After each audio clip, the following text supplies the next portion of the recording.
All right, good morning, everybody. So today we're going to be talking about how to work with the new contracts as it relates to buyers. So we're going to look at the exclusive right to buy. I've put it in the chat so that you guys can take notes, which is always very helpful. I'm going to start sharing my screen.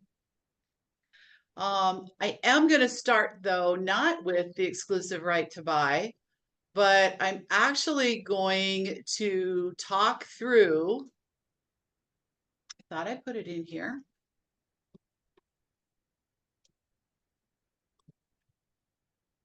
I didn't save. Okay, that's fine. Technology is not my friend after being out of town for 10 days. I want to talk about a best practice though, as well as other things. So hold on a minute. So this is what I want. Oh, it is a smart one. So why didn't it take it? All right, we'll see what happens now. Okay, so the brokerage disclosure to buyer is a document that, while it's not required to be completed when we're working with buyers, where we're signing our exclusive right to buys, I do believe there is a good practice here. And so I want to make sure that we go over it. So we do have new brokerage disclosure to buyer definitions of working relationships. And I know it's the new one because up here it says it's mandatory August 24. I think it's really important that we go through these with our buyers, and so they understand the different levels of the relationship. So if I'm sitting down with my buyers, this is what it's going to sound like. It's going to sound like Mr. and Mrs. Buyer. Before we go too far into all of the documentation, I just want to go through where we are and the different relationships and the different types of relationships that real estate professionals can have when they're working with the client. The first level of relationship is agent or agency. And you can see here that it's listed, well, there's a seller's agent or there's a buyer's agent. And when a real estate professional works in an agency level relationship, they can only represent one party of the transaction at that level. So that's why there's a seller's agent or there's a buyer's agent. And when you serve in an agency capacity, you really are serving as an advocate for the client. You're absolutely working always in their best behalf. You have a fiduciary responsibility, which is to always put their needs first.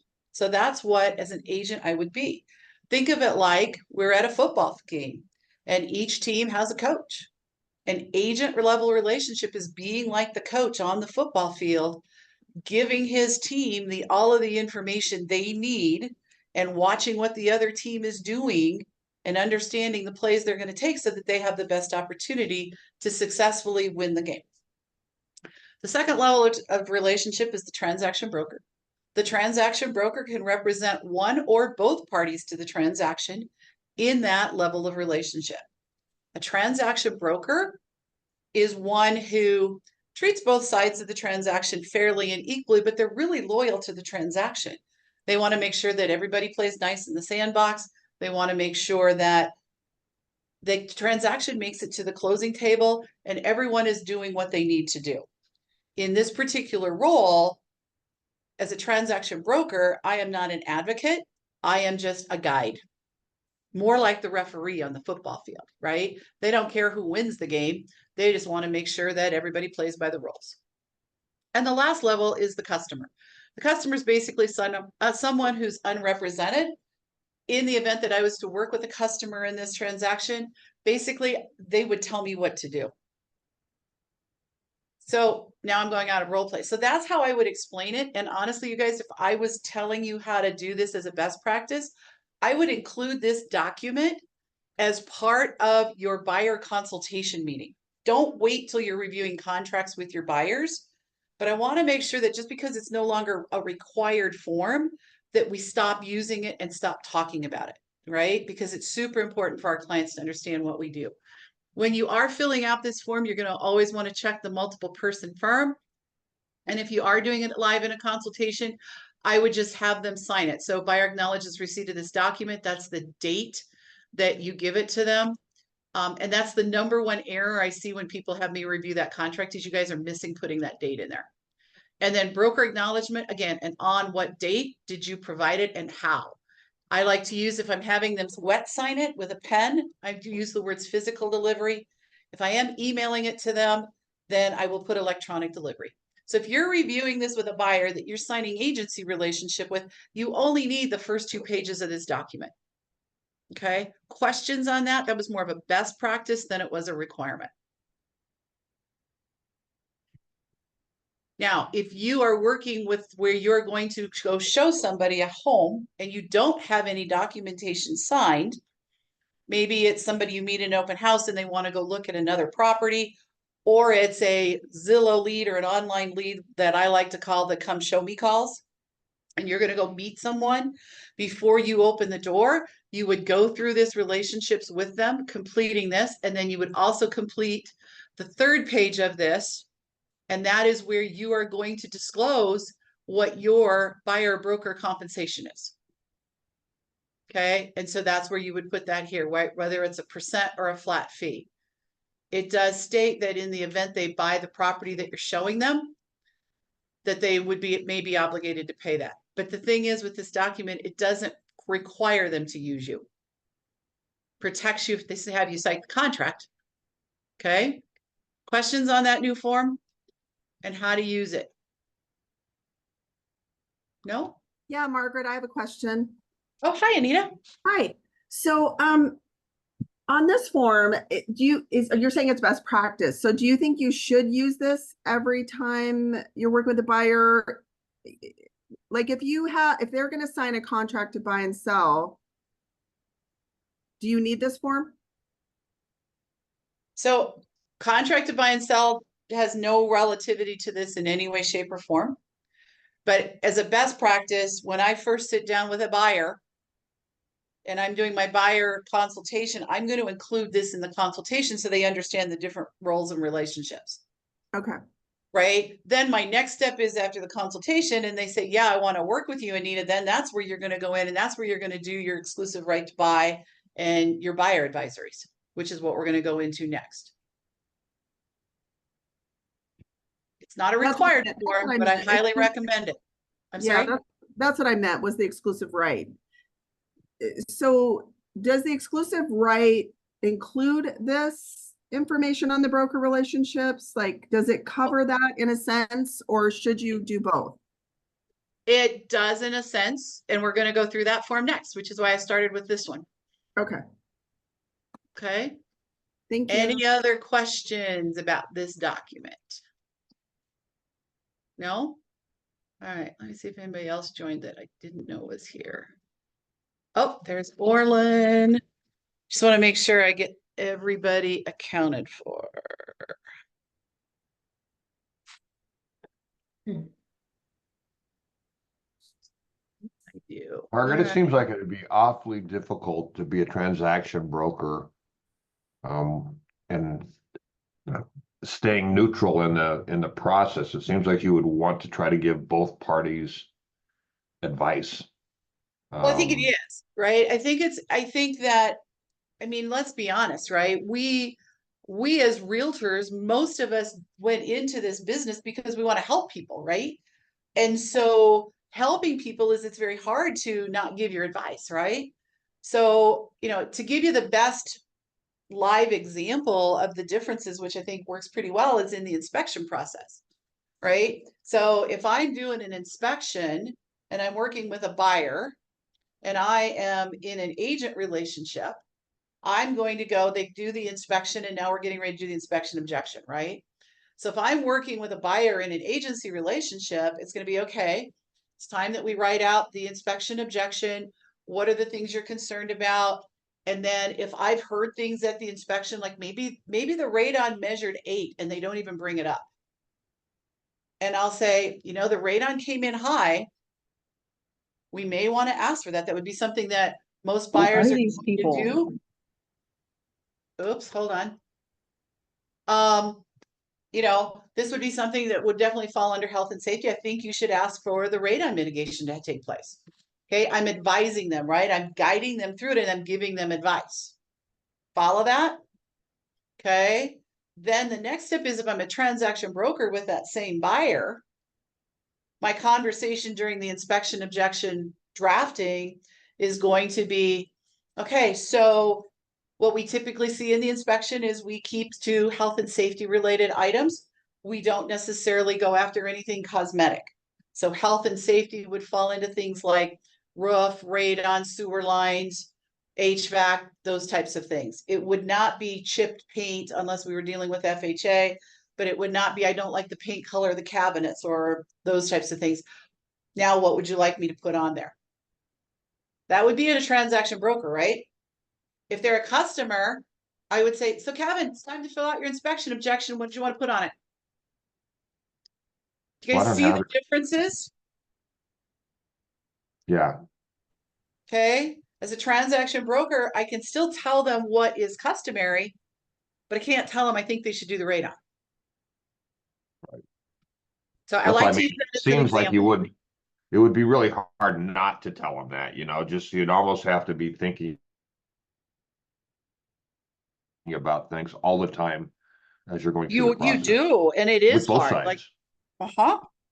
You are. It is very, very difficult. And um, some people do it well and some people don't, right? And so that's why, we have a lot of there's agents out there when they have their listings, they don't want to work. It's even harder as a customer. It's even harder as a customer. But think about it, if you're working with a buyer that wants to go buy a for sale by owner, how are you going to treat that for sale by owner when you have an agency relationship with your buyer? Their customer. So yeah, nobody said it was easy. Good questions. All right. You guys ready to do the exclusive right to buy? Yeah. Let's do this. All right. So what I'm going to do is I'm going to not only just go through the document, kind of talk through it the way I explain it when I'm working with my buyers, because I think it's very important. What do I always say? Our number one value to any client that we are working with is what? Knowledge of the contracts. Our contract knowledge, right? And understanding them and your ability to explain them. Please, please, please, please, please, please, please, please, please, do not be the broker who fills all these out. If you're in coaching and you still need to have having these reviewed by the coaching team, and then just do this. Hello, Mr. Buyer. Please find attached the contracts to hire me. Review them and sign them, and let me know if you have any questions. Don't do that, because what are your clients going to do? Most of them. What do you think they're going to do? They're just going to sign it. They're just going to sign it, right? How about every time you get a notification on an app and they've updated their terms and conditions, do you read all the updated terms and conditions, or do you just accept it? They're going to do the same thing with this. So what I encourage you to do, if you're not already doing that or you've never done this, is take this printed copy of the contract that you have, okay, and go back through it and practice with each other, presenting it as if the other person is the buyer. Okay, it's a great script and role practice. All right. Does everybody have a copy of the contract, or do I need to put it back in the chat so the rest of you can download it? I'll Can you just put put it back. it back in the chat, please? Yes, ma'am. Thank you. What am I doing? Exclusive right to buy. All right, there you go again. All right, so we should be ready to roll. Let me make sure. 1, 2, 3, 6. Yep, okay, I got it solved. Okay, so first of all, I am using the software CTM, and this is a paid service. So what I would tell you is you are absolutely welcome to sign up for it for any time. I typically would recommend not signing it up until you need it. It's free for the first 30 days. After that, it is a fee paid service. So it's up to you when you join. When you do join, if you don't already have this services, first of all, please make sure when it asks who your brokerage is, that you show it as Keller Williams Avenues Realty, LLC. That is the legal name of our brokerage. It's not K-Wave. It's not KW. It's not KW Avs. It's not Keller Williams. It's Keller Williams Avenues Realty, LLC. That's super important because A, you can see our logo is on mine. You can see our address is on mine. And most importantly, it gets you access to the forms and the documents and the clauses that our office attorney, Damian Cox, makes available to our office. If you don't have the right office on here, you're not going to get access to all of those things. Okay. So again, we want to make sure we're using the right form, mandatory 824. As you can see, it states it's a binding contract. And I start this off with my buyer. So Mr. and Mrs. Buyer, this is a binding contract where you're hiring me to represent you to purchase your next home. This document absolutely has legal and possible tax implications. If there's anything in here that I'm unable to explain, please, before you sign it, seek legal or tax advice. Okay. So we're doing the exclusive right to buy. I will be working with you as a buyer's agent. And you'll remember when we met at our consultation, we talked about that that's the highest level of representation. Over here is the date. In the date field, guys, you're going to put the date that you're reviewing this or signing it with the client. Okay. It's an agreement between you and between the buyer and the brokerage firm. You're just the dedicated person. Okay. Mr. Buyer, Section 2 shows that I do work for a multiple person firm. I am your dedicated agent. However, in the event I win Powerball and move to Tahiti, the brokerage firm will make sure that you have another capable agent to take you to the closing table. So agents, you always want to check multiple person firm unless you're an independent and there's no other license working with you. Buyer's name goes in Section 3.1. You want to make sure, this is a best practice opportunity, make sure the buyer's name that you put in your exclusive right to buy matches how they filled out the loan application with the lender. I am sure that both Elena and Deanna and probably Jamie can all tell stories of buyers that we're working with. And at the final hour, about 4 days before closing, we get a phone call from our lenders saying, hey, can you do amend and change the buyer's name? Okay, so just start up front with exactly the way it is. If it's a cash buyer, I ask them, how do you want your name to appear in the house? Okay, get it done in your buyer agency. It makes it easier all the way through. The brokerage firm is going to be our firm name, your name as a broker. When you fill out CTM, make sure that it matches the name on your license. Okay, Section 3.4. Property. Describe the property that you're going to do. Now, different people teach different ways in this section. I'm going to tell you there's nothing wrong. Okay, I like to be vague, and I will use myself as an example. When I bought my most recent house, when I started the search process, I wanted a ranch, patio home, or townhome that was south of 86th Avenue and east of Indiana. Okay.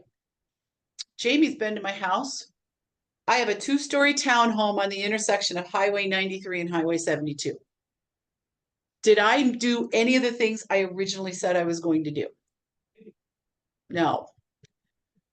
So keep it vague. Personal residence in Denver metro area. If you want to be more specific and you want to start putting bedrooms and bathroom counts like Kevin taught, he said 3+ bedrooms, 2+ bathrooms, property in, and again, I like to use the greater Denver metro area because the problem is, and it's how many of you know of areas or have lived in areas where the zip code says it's one city, but the mailing address but it's actually in a different one, right? 800, 80021. There's a whole bunch of them down in Littleton. So I keep it vague.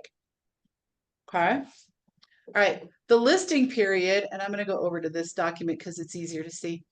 The listing period right here, the listing period of this buyer listing contract begins on, this is the date it's starting. This will typically be the same date as the date at the top. The only time it wouldn't be is in the event that they are currently signed with another broker and they're severing that relationship. So if I'm currently working with Kevin Hups as a buyer and I'm just not happy with what Kevin's doing, just not happy, I might know that that buyer agency agreement that he signed with me expires on 9/7. Okay, so I go hire Jamie. So Jamie's filling this out. She's going to have her listing period start on 9/8, even though we're signing it today on 9/3. Does that make sense, you guys? It's going to be rare, but you need to know when that might happen. And then it continues through an expiration date. Now, I typically use 6 months as my benchmark. And depending, this is where you got to know the market, and you also need to know the people that you're working with. If you go back into 2021 and 2022, how hard was it for those agents that were with us back then? How hard was it to get buyers under contract then? It was a challenge, right? What if you were working with an FHA or VA buyer? In some cases, you couldn't even get it done. So if you have a market where you have super, super, super low inventory, and you have a buyer that's looking for a very specific type of home, you might go longer than 6 months. You might go a year, and that's okay, right? You get to choose. Best practice would be, I like to always end my contracts on the last day of the month, not the last working day, the last day. So if I was writing a contract today on 9/3, October, November, December, January, February, I'm going to make that March 31st. Would be my 6 months. Okay. Questions? You guys are quiet. All right. Applicability of terms. This is the same as the one that's in the listing agreements, but it just states that if the words NA are deleted or there, it means it waives the entire clause. And MEC means mutual execution of contract, which means when both parties have signed it. In section 3.8, Mr. Buyer, this just defines what a day is defined as. Any day expires as of 11:59 p.m. Mountain Time. And in the event that anything we write where the deadline falls on a Saturday, Sunday, or federal or state holiday, and it's an MEC contract, that deadline will automatically extend to the next working day. So you always want to check the will box in 3.8.2. Okay, so to answer Anita's questions earlier, broker relationship. So section 4 goes through a lot of it. It does talk about that even because we're a multi-agent firm, there are many times where you might represent the buyer and the listing agent is in our office. If you haven't had that happen yet, it will. Okay. And so this just states that in that instance, because you're the dedicated broker on the buyer, and let's say that Elena is the dedicated broker on the listing, then that just means that you still can be an agency relationship, because at the brokerage level, we kind of put up these invisible walls so that we're not crossing lines. Okay. Then it does talk about that if a buyer agency box is checked at the top, that we agree that the following will happen. And 4311 is super important. This states that in the event that you represent the buyer's agent and you have an existing relationship with the other party, as long as you disclose it, you can actually move both of you to the transaction broker. So let's say that I have a listing.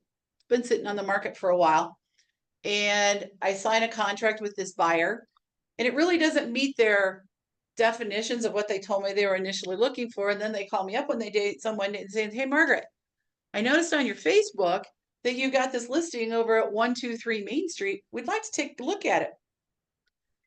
I can take them and look at it, and then they say they want to write an offer. So I have what with my seller? I have a seller agency agreement, right? They write an offer. I have a buyer agency agreement with them, right? Can I be an agency for both of them? No, not in Colorado. So section 4311 allows me to move to transaction broker with both parties. Okay, so Mr. Buyer, and I talk through this section. I'll say, I will be your buyer's agent. The only instance where there could be an opportunity where that might change would be in the event that you decide to purchase a property where I represent the seller and I already have the listing. So I have an agency relationship with both of you. I can't do that. I would move both of you to transaction broker. Okay. You guys understand that? Okay. Hey, Mark, before you move forward, would you mind going over the benefits in that situation? Being a transaction broker versus maybe handing one of the clients over to a different agent so they could continue to have an agency relationship? Well, so it depends on your scenario. So in this case, I'm working with a buyer. And if I have a listing agreement, if I have a signed agency agreement with both of them, I have information on both of them, right? I have confidential information on both parties. True?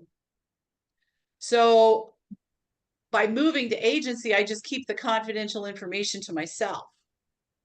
But if I move the buyer, say I moved it over to you, Deanna, is that buyer going to be very comfortable with me representing the seller and agency when I know everything about them?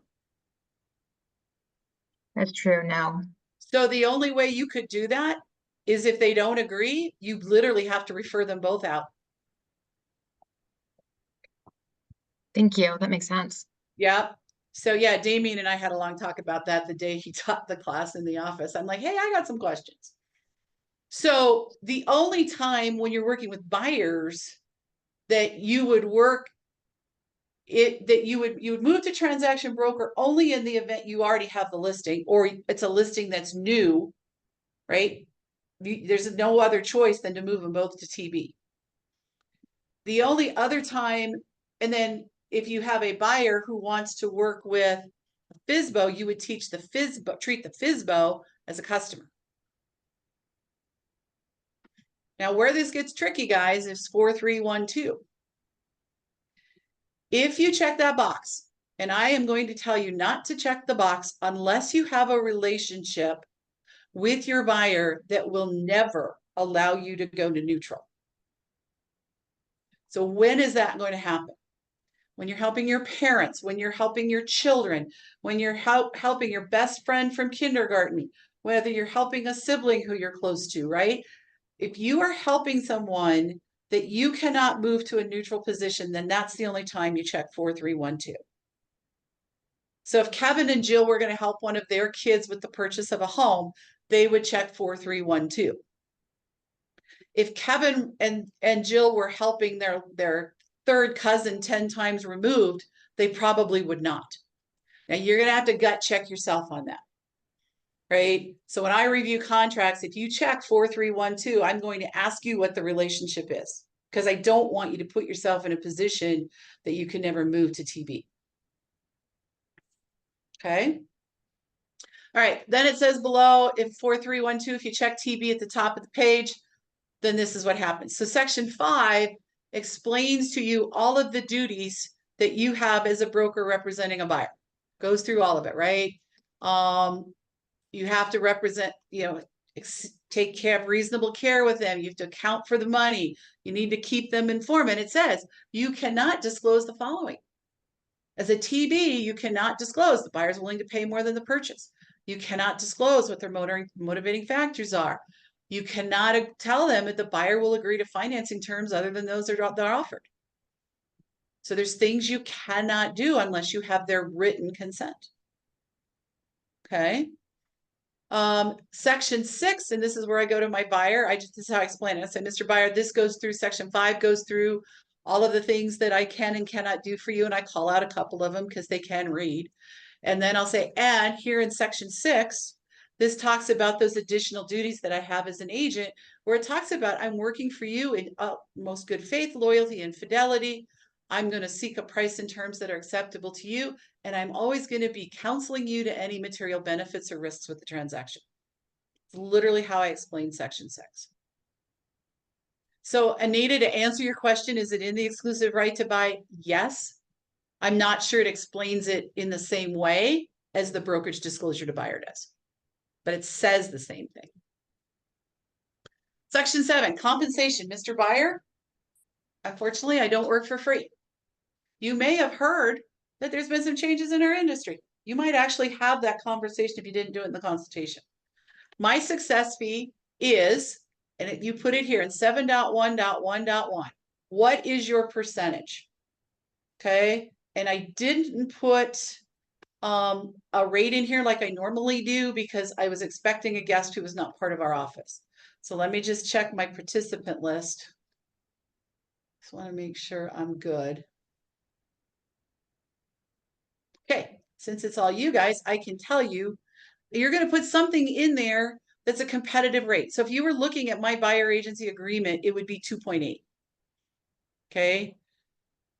So this is where you're going to put your rate. Now, you guys, please don't just put in there a very low number to make it easy, to make the discussion easy.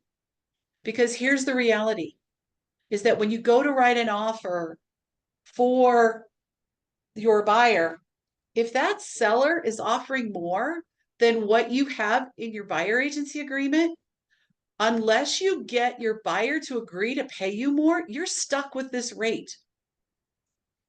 So if you put, and I know that there's brokers who have done this, they put in the office minimum, and our office minimum is 2% aside. Yes, you should all know that. Okay, so you could put 2% in there, and it used to be right, wrong, or indifferent. If the seller was offering 2.8, we were happy, right? Because we always put in other compensation, any additional compensation or bonuses offered by the seller. But now if you put 2% in here and the seller is offering 2.8, how much are you getting? 2%. 2%. And do we really think that if we said to our buyer, hey, when I called the listing agent, they said they were going to offer 3%. So I'm going to send you an amend to move what you owe me from 2 to 3% since they're paying the 3. Do you think the buyer's going to do that? Those of you that have worked with buyers? Probably not. They're going to say, oh, can I get that extra 1% in concessions? Right? That's what I would expect. So please make sure you know your value. Make sure you're having that super strong buyer consultation. Make sure they understand what you do. Okay. And I think that is more important now than ever. Right. And so do you understand what you do as a buyer's agent? Different class, but it's not just I drive them around and I open the front door. So make sure you know what you do. Okay. Questions on 7.1.1? Hey, Margaret. Yes. So if you have 2.8 in there, and let's say, you're showing a buyer, they want to go see a house that they really like and they really think they want it, but the seller's only offering 2.5. Would you just do that, take care of that in an amend or something, or how does that work? Well, you can always take less than what's in this document. Mm-hmm. Okay. So what I would tell you to do would be, so when the agreements that I have, and I haven't gotten completely through this section. So hold on one sec. So then I go through this. And when I come down here to 7.3.1, and I'm going to come back to you, Nina, I promise. Okay. And I say to them, okay, so my fee is 2.8%. And I want to go over this document right here. It says seller's brokerage firm or seller may pay, buyer is obligated to pay. Broker is authorized and instructed to request payment of brokerage firm success fee from one or both of the following. So Mr. Buyer, what this means is that you may have heard historically, most of the time, sellers, it was paid through an agreement that the seller had with the listing agent, and the listing agent split the total compensation with the buyer broker. In our new world, with all of the transparency, now it's up front exactly how much I'm getting. And in the event the seller's not paying that, you're agreeing to make up the difference. And this third sentence here states that you are giving me permission to make it part of the contract to make up the difference. So I can put into the contract, if they're offering, say they're offering 2.5, I can put in the contract to ask the seller to pay my full fee on your behalf. It's super important, you guys. And by the way, this section hasn't changed. The language was always there. We just were never really good at explaining it. Some of us. Okay. So now we're going to get better at explaining it. So now back to Anita's conversation. And one of the things that I always tell my buyers when I'm going through this section is, and Mr. Buyer, in the event, because I'm going to call before we go look at homes, and I'm going to call and I'm going to see if I can find out what how the seller is cooperating with the buyer agent fees. And again, we're so new in this thing. We're not even a month into the new way. We don't know yet what sellers are going to typically do, right? I don't know that we really understand what's going to become customary, right? And I will just tell my buyers up front, I will let you know if there is a house that you have chosen that's not paying my minimum fee. So that looks like this now. They send me the list of five houses that they want to go see. Houses 1, 3, and 5 are paying 2.8. House number 2 is offering 2.3. And house number 4 says, put it in your offer and we'll go from there. So then I'm going to call my buyer back and I'm going to say, okay, Mr. Buyer, of the 5 houses that you chose, 1, 3, and 5 are all paying 2.8%. House number 2 says that they're offering 2.4, and house number 4 won't give us any indication what they're willing or unwilling to do. They just said they'd make it part of the offer. Now my buyer gets to do what? Make the decision. They get to choose which houses we go look at, right? And if it's a house, Anita, that they absolutely love, they might say, yeah, for 0.3% on a $500,000 house, that's only $1,500. Anita, you're worth it. We'll just go look at it.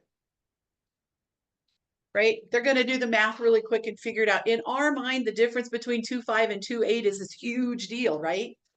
Do the math. What's 0.3% on a $500,000 house? Knowing that we might write it in.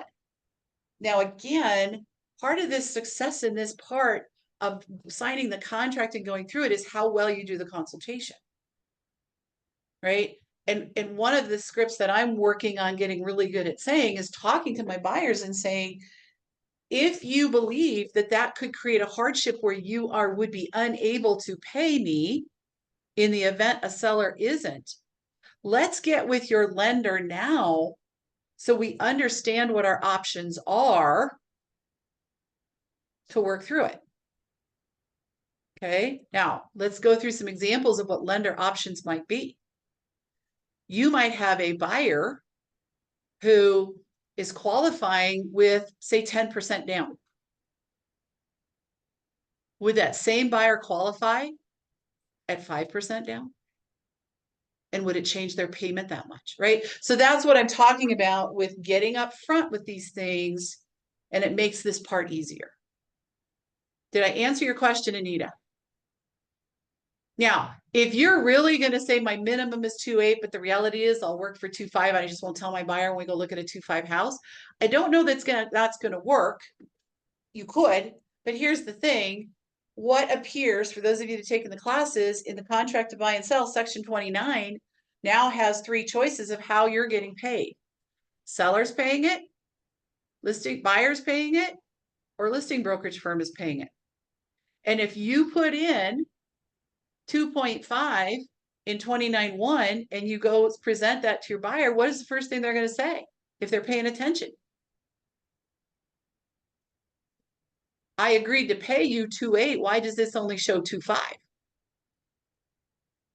Now you can say, well, you know what? They're offering 2.5. I'm good with it. We'll let it go. Or the buyer might say, put that in there. I'm paying you your extra 0.3%. Because it's disclosed in the contract to buy and sell, they're going to know if you're taking a haircut that's different than your exclusive right to buy.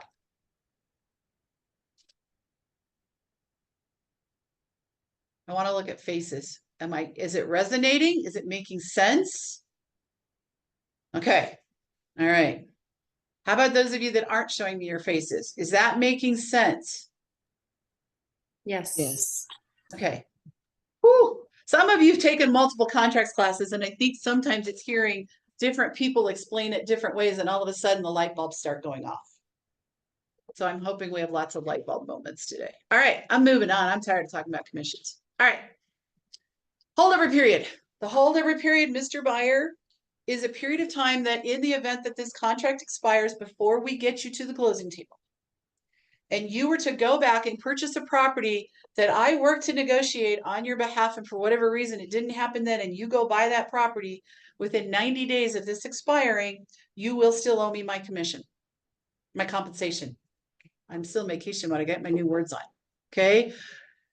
And I'm gonna say, let me tell you how this could happen.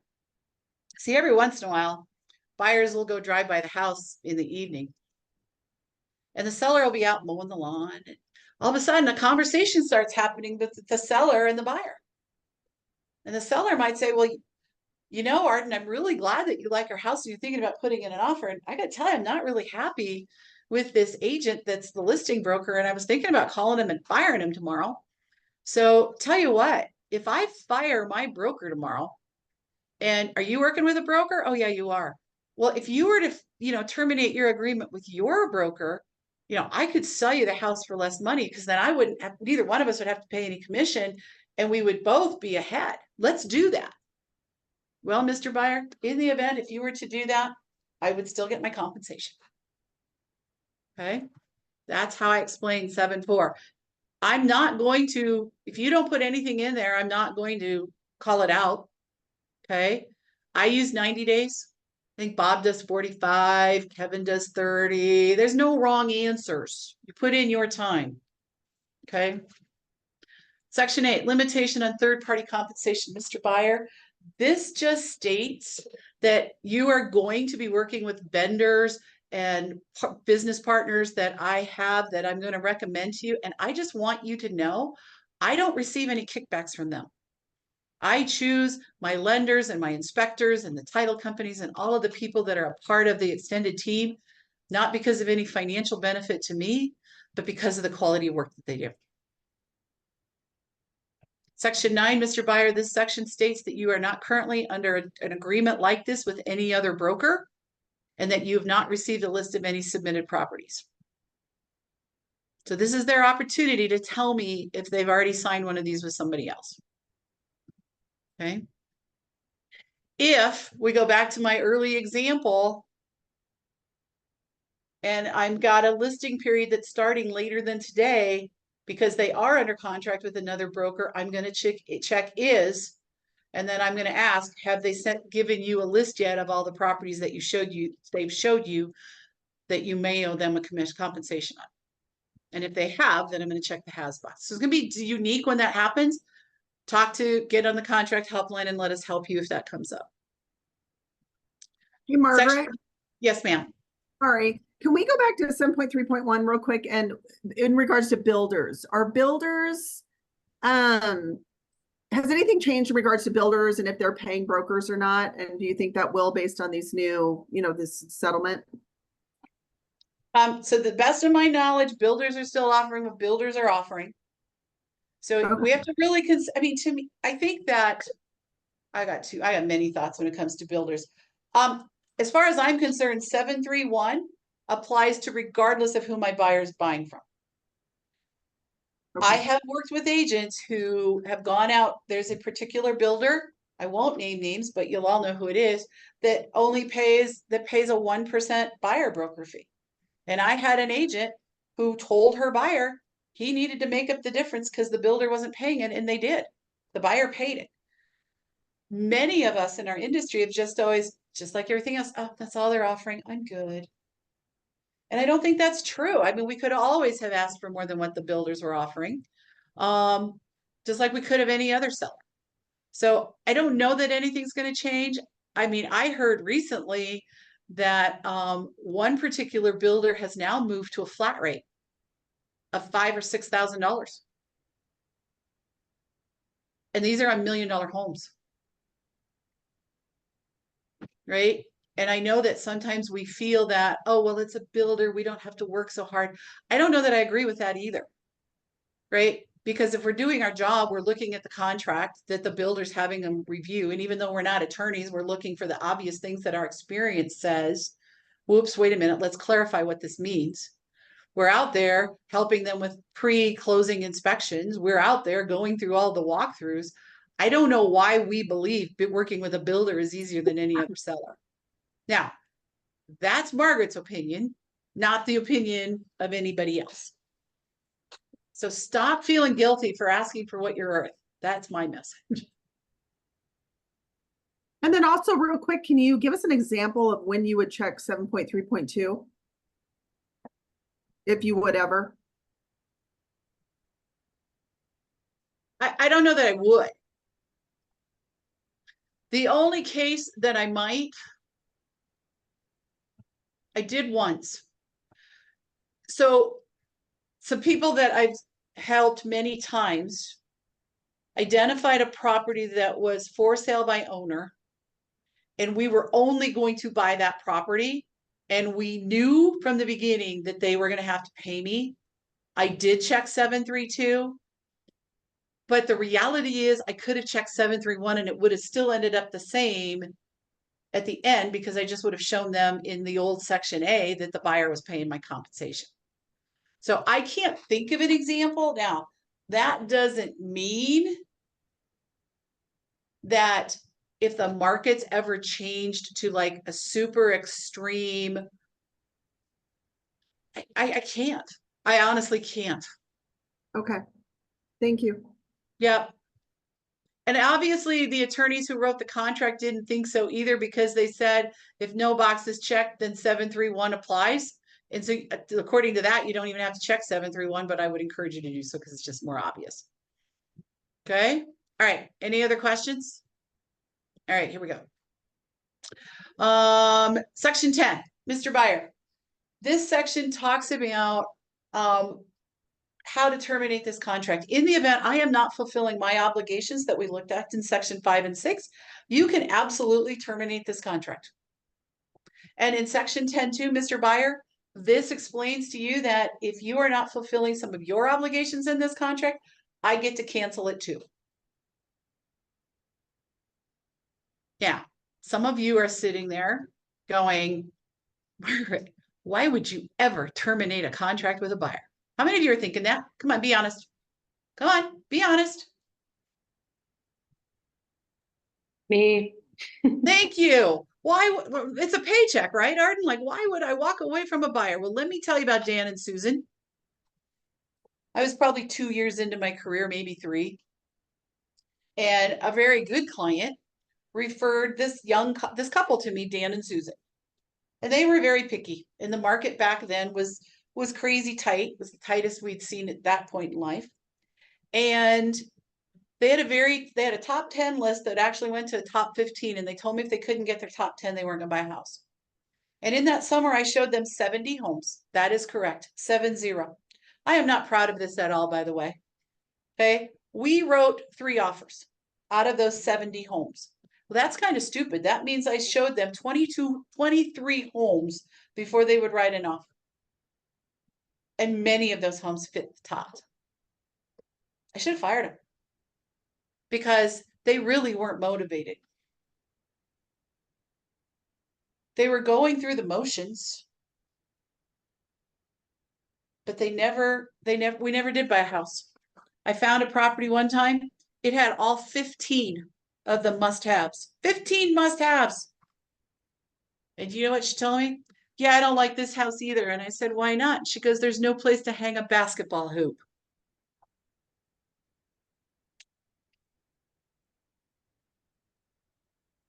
When you get buyers like that, you guys, you got to let them go. Jamie had one recently. We were close. We were really close. Right. So it does happen. All your buyers. I'm sorry, what? What did you tell what did you tell them when you wanted to cancel the contract? So I didn't actually do it because when they told me they wouldn't buy the property, she wouldn't write an offer because there was nowhere for the basketball hoop, and let's just have a little more fun with it. I said, well, there's a park like just a block over, and there's a rec center like 6 blocks over. I said, so there's plenty of places for the kids to play basketball. And she goes, well, I like my kids where I can see them. Now, some of you have heard this story before, but anybody want to guess how old these kids were? 14. Juniors and senior boys in high school. And so I knew Arden that day, we were never going to do it. So I kind of, in the contract, almost was ready to expire anyway. I just let it expire. They ultimately never bought a house and ended up divorced. but I kept them because somebody who I valued, and I still do to this day, referred them, and I didn't want to let them down. And in hindsight, I should have. And I wouldn't have let them down, but I let myself down. So there's going to be instances where you're going to find it. And so I just want you to know, remember, you have that. Okay. And if somebody says, if a client says to you, well, why would you ever terminate a contract, Arden? You need the money. You're a brand new agent. You can tell the story about Dan and Susan. Because remember, my stories are whose stories? All of yours. Okay. All right. Cost of services or products. My team will help you arrange for inspections. You might even ask us to arrange for them to complete a service like the inspectors and maybe in a survey or something. We do not mark up those costs. And we don't pay for them, and we only order them if you tell us to. So you will always be responsible for it. Okay, section 12. This is your brokerage services, you guys. And for those of you that have taken this class with me before, you'll notice that it's kind of changed. It used to be pretty vague. It's a little bit more specific because when you just put in there, analyze your wants and needs, create home searches, negotiate on your behalf, it doesn't sound like I do a lot, does it? Right? But don't I do all these things? And I don't know. You guys have to decide what you're going to do. So this is my next stab at it. Right? And this is what you're going to be putting. Think about your checklists. Think about all the things you do for your buyers, right? So what are you doing for your buyers? Well, I'm going to do a needs assessment and goal setting. By the way, we've already done that because I did my consultation. I'm going to create a neighborhood profile creation. We're going to do an organized home search. Get out your cameras and start taking pictures. I'm going to provide you strategic guidance. I'm going to do the offer presentation. I'm going to attend the home inspection. I'm going to give you strategic guidance and negotiation. I'm going to communicate. I'm going to do pre-closing consultation. I'm going to review your closing documents, AKA settlement statement, and I'm going to help you close the transaction. Doesn't that sound like I'm actually doing something? And does it not sound like I'm doing things of value? And is any of it things I don't do? No. Now, I believe putting this in the contract makes it contractual that you hold up your end of the bargain. There are other people who teach that say, oh my goodness, Margaret, if you put all of that in there, that just gives them a bigger opportunity to fire you. And my answer is bring it on. But if you're worried that you can't fulfill whatever you put in there, please don't put it in there. Fair? Okay. Showing properties. I only put in my restrictions. So the first half of section 12.2 is what are my limitations in accessing property? Well, if I don't get an access code to the lockbox, am I getting in? No. So I put that contractually here. Now, you can put other things in there. I don't, because I always like to leave myself some flexibility to change my mind. However, I have a conversation with my buyers. I don't show homes after dark. Why do I not show homes after dark? Deanna, how hard is it to walk around the backyard and check the siding and for cracks in the foundation in the dark? It's very hard. And even It's depending on the impossible. type of lighting inside the house can be hard to really see Yeah. the overall condition of the home. Yep. The inside of the house, you can miss things if it's not well lit. So I tell my buyers that, look, I typically don't show homes after dark. I'd like for us to stick with that. But when you start getting into winter time, I might have to push the envelope, but I'm not going to show a house at 9 o'clock at night. Another thing is a lot of us, Sunday mornings, we have faith time. I typically don't show homes on Sundays. However, if I put that in my contract now, do I have to say no? Maybe I want to make an exception. But I do set expectations. There's a difference between expectation setting with your buyers and contract setting with your buyers. But I do have brokers that will put in there, we do not look at homes after dark. No Sunday showings. That's okay. You can do that too. Then the second half of that is what MLSs do you belong to? Most of us belong to RE Colorado. So you put Denver MLS. If you belong to other ones, maybe if you serve a lot of Northern Colorado, I wouldn't surprise me if the Trum team isn't also a part of Iris.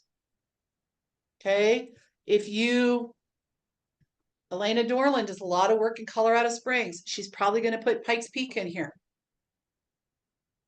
If you're a mountain person, you might also belong to MMIR, right? Whatever MLSs you belong to go in the second half of that section. Okay. All right, 13, disclosure buyer's identity. You do have permission to disclose their identity. It's going to happen in the contract to buy and sell. So normally that's going to be does. I do have one client, extremely high profile client, that he is an NBA player. She is a supermodel, and they don't want people knowing that that's who they are. So if you were going to, let's say you got the good fortune of Bo Nix called you up and said, hey, I want to buy a house. By the way, does everybody know who Bo Nix is? Okay. If not, pretend it's Peyton Manning or John Elway, because everybody knows who they are. Okay. If they are a high profile individual, why might they not want the seller to know who it is? Negotiating power. Negotiating power. It's Peyton Manning. He could afford to pay my list price. Why is he coming in under? It doesn't matter that I'm overpriced. He's got the money. Now, the only way this works for Peyton to be able to buy a property and not disclose his identity is he needs to be buying it through a corporate name, and someone other than he is the authorized signer to the corporate. So this one couple that I am working with, they are buying it under a corporate name, and I think it's his financial advisor that's actually the signatory on the corporation. So no one knows when we go buy that house, if it ever happens, that's who it is. Who doesn't want to work with a client like that? Kind of fun. Disclosure settlement services. Buyer acknowledges that costs, quality, and extent of service may vary between different providers, meaning the inspectors and title companies.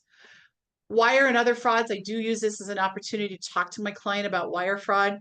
I talk to them about the fact that they will never get wiring instructions from me or anyone directly on my team, that they need to reach out directly to the title company to get the wiring instructions. Removal of marketing equipment or marketing material. Mr. Buyer, the seller is going to be using videos and photos and everything in the MLS, and those get syndicated out to every search engine that you know. Zillow, Redfin, just start rattling them off. The reality is there is no guarantee that no matter what the listing agent and the seller do, that all of those photos and things will get removed from those websites that they've been syndicated to. There's nothing we can do about it.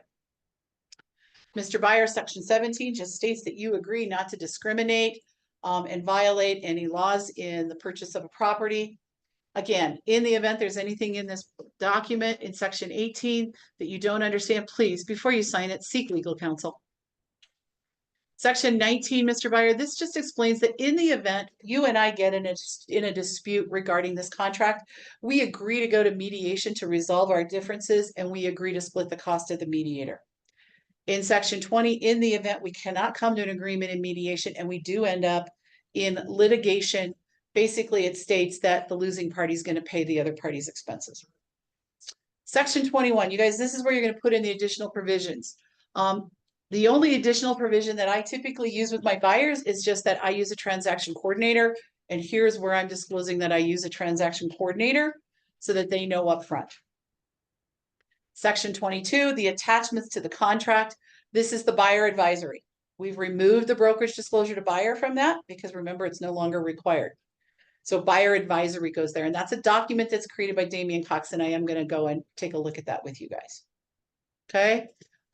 Section 24 just explains what's considered delivery, and everybody uses a lot of the electronic signature system. So we'll see a lot either in this system called CTME or DocuSign. Once you sign electronically, it's the same as a pen and ink. And basically the last thing I want to talk about, Mr. Buyer, is Megan's Law. And I will ask them, do you know what Megan's Law is? So I'm going to ask you guys, can anyone tell me what Megan's Law is?